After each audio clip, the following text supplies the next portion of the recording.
एक बेटी का आखिरी खत। कच्चे दिल वाले कृपया न सुने।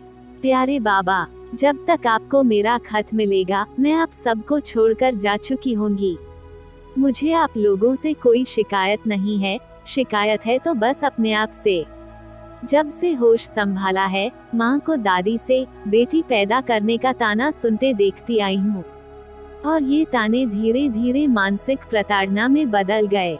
जब माँ ने गौरी और छुटकी को जन्म दिया, रात के अंधेरे में मैंने माँ को सुबकते हुए देखा है। अब समझ आता है माँ क्यों आपके सामने गिड़गिड़ाती थी।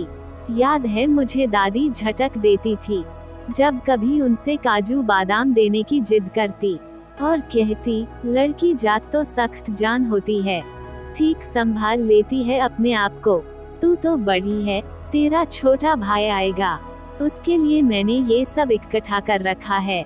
दादी मुझे हर बात में बोलती, घर की बड़ी बेटी है, तेरी तो शादी में भी लाखों खर्च करने पड़ेंगे तेरे बाबा को। माँ मुझे फुसलाकर मेरे हिस्से की मिठाइयाँ गौरी और छुटकी को खिला देती थी, और कहती, बहनें छोटी हैं तुझसे, मैं तुझे रात में उन दोनों के सो जाने के बाद बड़ा टुकड़ा दूंगी। ना वो दोनों कभी माँ के बिना सोई और ना ही मुझे कभी बड़ा टुकड़ा मिला। बहुत प्यार था मुझे अपनी दोनों बहनों से, और इसलिए मैं हमेशा उनको दादी के व्यंग बाणों से बचाने की कोशिश करती रहती। मैंने ये कहकर पढ़ाई छोड़ दी कि मेरा पढ़ने में मन नहीं लगता, ताकि वो दोनों पढ़ सकें। मुझे पता था घर की तंगी का, इसलिए माँ के साथ मैं भी सिलाई में हाथ बटाने लगी थी।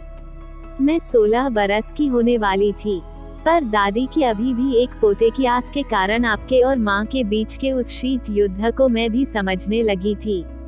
घर के उस उदासीन माहौल में दम घुटने लगा था मेरा। माँ फिर एक बार फिर पेट से थी। इस तंगी की हालत में भी आपने बेटे की आस में हमारी प्यारी छुटकी को अपने दोस्त को गोद देने का फैसला कर लिया था, ताकि आर्थिक तंगी और महंगाई के दौर में आपका कुछ बोझ हल्का हो जाए। माँ की चुप्पी ने भी जैसे मौन स्वीकृति दे दी थी। हालांकि मैं इसके लिए हरगिज तैयार ना थी, लेकिन मेरी किसी ने एक ना सुनी। मेरी शादी के लिए जो थोड़ा बहुत आपने दादी से छुपा कर जमाया था, उसे गौरी और छुटकी की पढ़ाई में लगा देना। मैं भगवान से चाहूंगी कि इस बार माँ एक बेटे को जन्म देकर अपने ऊपर हो रहे मानसिक और शारीरिक शोषण से मुक्ति पा सके। मेरे जाने से शायद आपकी आर्थिक स्थिति कुछ संभल जाए, और छुटकी को आपको किसी और को गोद न देना पड़े। आपकी बड़ी बेटी, मोनिका।